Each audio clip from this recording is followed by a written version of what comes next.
Samedi 20 mars 2021, mesdames et messieurs, bonsoir. Bienvenue à toutes et à tous dans cette session d'information sur la télévision Labari. Elle n'aura donc pas eu lieu. La manifestation pacifique, marche suivie de meeting, projetée ce jour 20 mars par les partis politiques regroupés au sein des différents regroupements de formations politiques de l'opposition pour ce 20 mars donc à la place de la concertation de Niamey. Pour cause, le juge a décidé de confirmer la décision d'interdiction annoncée et notifiée plutôt aux organisateurs de cette manifestation par les autorités de la ville de Niamey. C'était hier soir et un peu plus tard dans la soirée, le président du RDR Tchangi, Maman Ousmane, candidat au second tour de l'élection présidentielle du 21 février dernier, a animé un point de presse pour annoncer le report de cette manifestation prévue ce dimanche pour une date ultérieure. Je propose de suivre un extrait de son intervention. Soucieux que nous sommes du respect de la légalité et convaincus de notre bon droit, nous avons intenté une action en référé pour l'annulation de la mesure d'interdiction. Je viens d'être informé du délibéré du jugement en référé rendu ce jour à 21h30. Bien que les organisateurs sont bel et bien des responsables qualifiés qui remplissent les conditions prescrites par la loi, et en dépit de la jurisprudence constante en la matière et des arguments pertinents de droit développés par nos avocats, le juge de référé a déclaré irrecevable l'action des requérants pour défaut de qualité, maintenant ainsi l'interdiction de la manifestation pacifique. Cette décision n'est ni plus ni moins qu'une négation du droit, venant s'ajouter aux multiples atteintes aux droits et libertés dans notre pays, qui nous met en face d'un véritable choix cornélien. La résignation, que nous rejetons évidemment, ou la lutte, qui est la seule option qui s'impose à nous.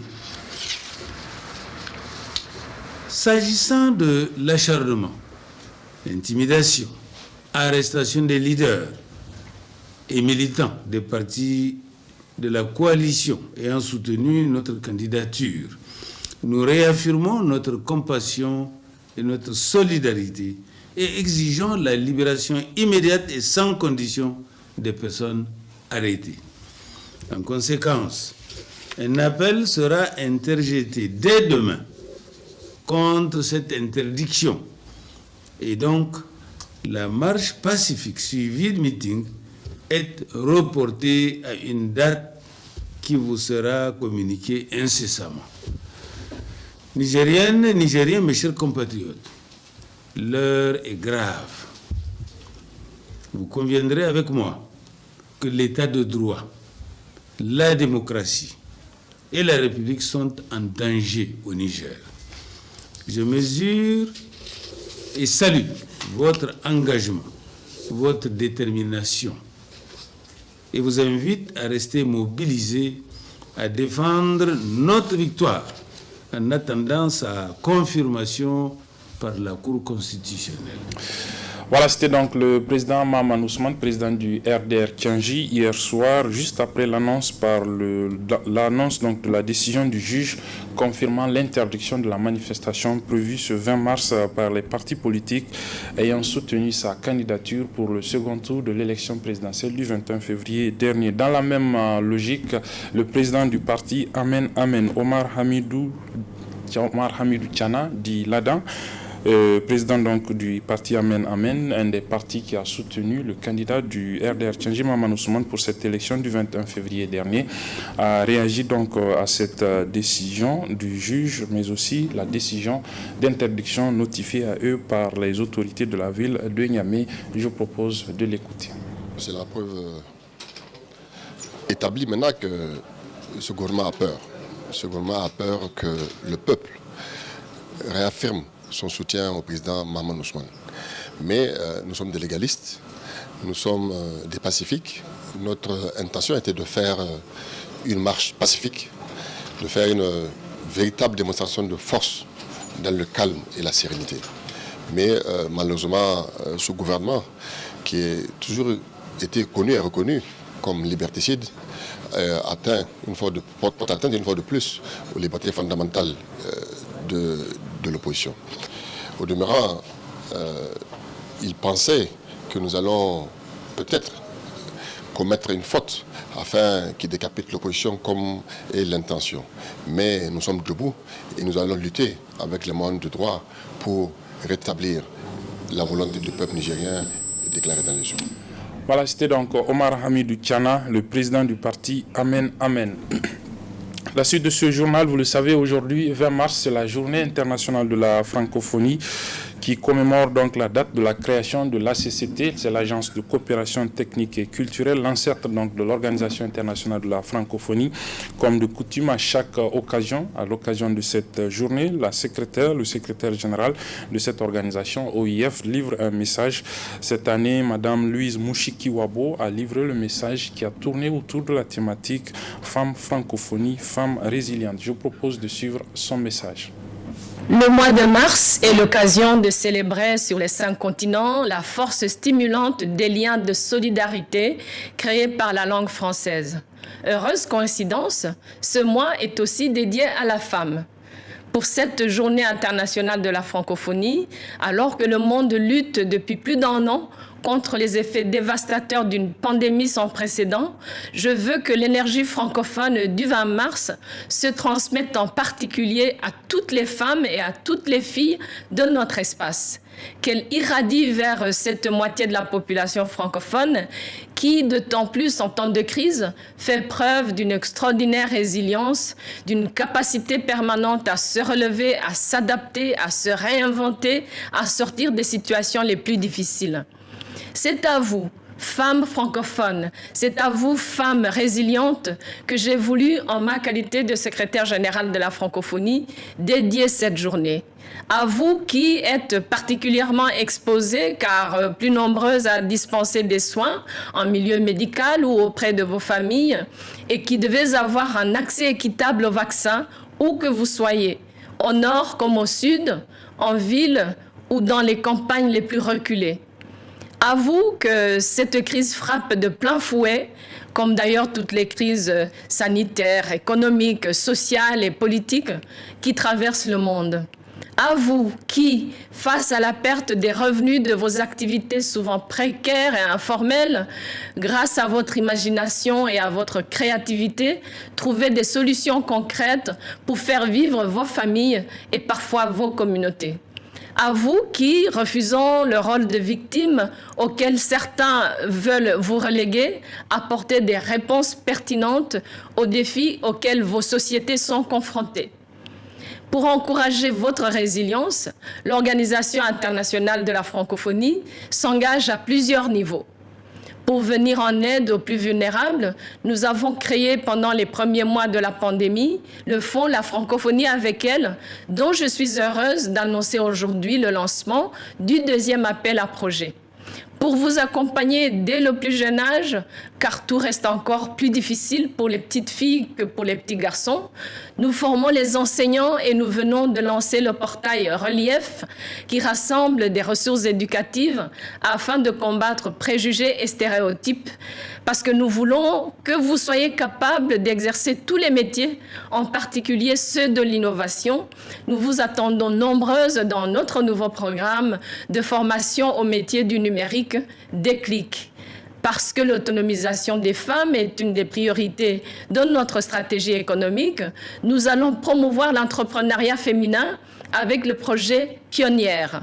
Entrepreneurs, artisanes, enseignantes, apprenantes, chercheuses, élues, militantes, journalistes, écrivaines, cinéastes, artistes, diplomates, fonctionnaires. La francophonie vous accorde désormais une attention particulière. Laissez-vous porter toutes par cette énergie généreuse, ce souffle du 20 mars, et gardez la tête haute en toutes circonstances. Restons unis et solidaires en français. La suite de ce journal, hier en Conseil des ministres, il a entre autres été décidé d'abroger l'arrêté, le décret plutôt, portant création de l'Agence nationale d'exploitation des infrastructures sportives. Une décision salutaire, saluée et bien accueillie dans le secteur, notamment par le syndicat national des travailleurs de la jeunesse, de l'éducation, de la culture et des sports, le Syntragex, à travers son secrétaire général Moussa Adamou, que je propose de suivre. Nous disons tout de suite qu'il n'est jamais tard pour bien faire. Donc on sent déjà un peu les changements par rapport à cette situation qui n'a que trop duré. Maintenant, pour nous, il faut réfléchir pour trouver des solutions de sortie de crise. L'agence est intervenue dans des conditions troubles. Tout le monde sait les mobiles pour lesquels l'ancien ministre a créé cette agence. Tout le monde le sait, c'est pour se servir. Et non pas servir la jeunesse, et non pas servir la nation ou le sport. Ce n'est pas ça. La preuve, dès qu'il a eu la main sur les stades, ces chantiers ont commencé. Et de manière illégale, parce qu'ils n'ont respecté aucune procédure. Et comment un joyau comme le stade peut être mis à la merci d'un individu? Et nous, c'est seulement ce qui nous choque un peu, c'est qu'on a alerté les plus hautes autorités de ce pays par rapport à ce qui se passe au stade. Mais il n'y a pas eu de réaction. Il y a eu des inspections, il y a une inspection d'État. Et c'est à la suite de cette inspection d'État qui a révélé plusieurs irrégularités et que c'est suite à cela qu'il a proposé au gouvernement, et je présume que le gouvernement a été trompé parce que s'il savait que c'était dans ces conditions, je pense que le gouvernement n'allait pas s'aventurer dans un tel projet. Troisième et dernier jour aujourd'hui du deuil national décrété par le gouvernement à la suite de l'attaque lundi dernier dans la région de Tillabéri, plus précisément dans le département de Bani Bangou par des terroristes. Une attaque qui, vous le savez, s'est soldée par la mort de 58 personnes civiles. Cette nouvelle attaque a suscité des réactions. Je propose de suivre le résumé dans ce reportage de Aboubakar Souley et Hassan Saleh Mustafa. Les groupes terroristes ont une fois de plus endeuillé des familles nigériennes. En effet, en début de cette semaine, 58 personnes, toutes des civils, ont été tuées par des individus armés non identifiés qui les ont interceptés de retour d'un marché hebdomadaire de Bani Bangou dans la région de Tillabéri. Une attaque meurtrière de plus condamnée par certains observateurs et analystes qui remettent en cause les dispositifs sécuritaires mis en place dans certaines régions déstabilisées par les groupes terroristes, mais aussi la présence des forces étrangères. On est vraiment très choqués, très affligés de constater que tout le mécanisme de protection minimale qu'un citoyen ordinaire puisse attendre d'un État aujourd'hui est totalement délabré. Les citoyens sont pratiquement en abandon. C'est un signe qu'il n'existe vraiment pas d'État. Que s'il existe un État, c'est un État de la capitale. Mais vis-à-vis des citoyens ordinaires qui vivent et qui se battent au quotidien pour survivre, eh bien, il n'y a presque absolument rien du tout comme mécanisme de protection publique. Et ça met en cause aussi bien l'État du Niger que la communauté CEDEAO, la communauté panafricaine et le monde entier. Parce que c'est sous les yeux de tout le monde entier. Voilà que depuis une dizaine d'années, que ce pays est pratiquement assiégé par des forces militaires étrangères de toute nature. Toutes les puissances du monde sont pratiquement présentes au Niger. Mais voilà aussi que c'est dans ce contexte qu'on continue à comptabiliser le nombre de morts sauvagement abattus de part en part. Et cette zone est aujourd'hui devenue pratiquement le tombeau des Nigériens. Et on est aussi affligé par la sauvagerie des assaillants. On ne peut pas comprendre que dans une zone militarisée, que des gens puissent venir en pleine journée proposer ce genre d'actes. Les populations sont en train de se déplacer. Ils se déplacent en direction des zones plus sécures. Parce que quand il y a des attaques dans un village, évidemment, les gens ou les survivants ils sont obligés de s'en aller. Ils ne peuvent pas rester. Ce qui s'est produit, c'est inadmissible. Environ 60 morts, quand même, c'est énorme. Et à chaque fois que ça se produit, c'est le même discours qu'on entend, on va renforcer. Il y a eu Zaroumdari, il y a eu Choma Bongo.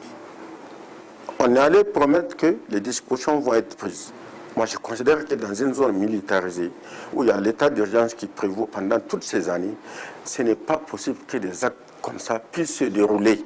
La situation sécuritaire préoccupante dans la région de Tillabéri pousse ces acteurs à s'interroger sur les réelles motivations de ce qui se passe dans cette partie du Niger. Qu'est-ce qui peut bien l'expliquer malgré les drones qui sont là, qu'on nous chante les vertus, les capacités informatives, mais en fait il n'y a rien du tout. Au fond, il y a quelque chose de révoltant, il y a quelque chose de choquant, au point où on se demande, mais en fait, qui a un projet de liquidation de toute cette zone-là? Parce que ce silence-là, de toutes les forces qui objectivement doivent avoir les capacités de faire face à ce défi-là, ne font presque rien du tout et laissent la situation pourrir du jour au jour. Ça poursuit quel objectif? En tout cas, moi je fais partie de ceux qui ont peur de l'avenir au regard de ce qu'on est en train d'observer dans ces pays et de constater que les États en fait donnent l'impression d'impuissance. Ces gens parviennent à faire ce qu'ils ont envie de faire quand ils ont envie de faire. Est-ce que c'est normal ça? C'est des populations qui sont dans la détresse totale dans toute cette bande-là. Il ne faut pas se faire d'illusions. Ces gens, ils sont obligés et ils tombent pratiquement dans l'assistanat. Et moi, je considère que ce n'est pas normal. L'État doit se donner les moyens de les sécuriser, d'autant plus que l'État a mis en place une mesure d'état d'urgence pendant toutes ces années. Mais ça n'empêche que les terroristes, les djihadistes parviennent à attaquer, tuer, piller et retourner chez eux. Cette attaque meurtrière est la deuxième du genre d'une grande ampleur qui a ciblé les civils dans la région de Tillabéri. En début du mois de janvier, au moins 100 civils ont été tués par les terroristes dans 2 villages de la région de Tillabéri, à savoir Djambongu et Zarumdei. Ce qui laisse croire que ces groupes armés terroristes adoptent désormais de nouveaux modes opératoires en s'attaquant aux civils, notamment dans la zone des 3 frontières.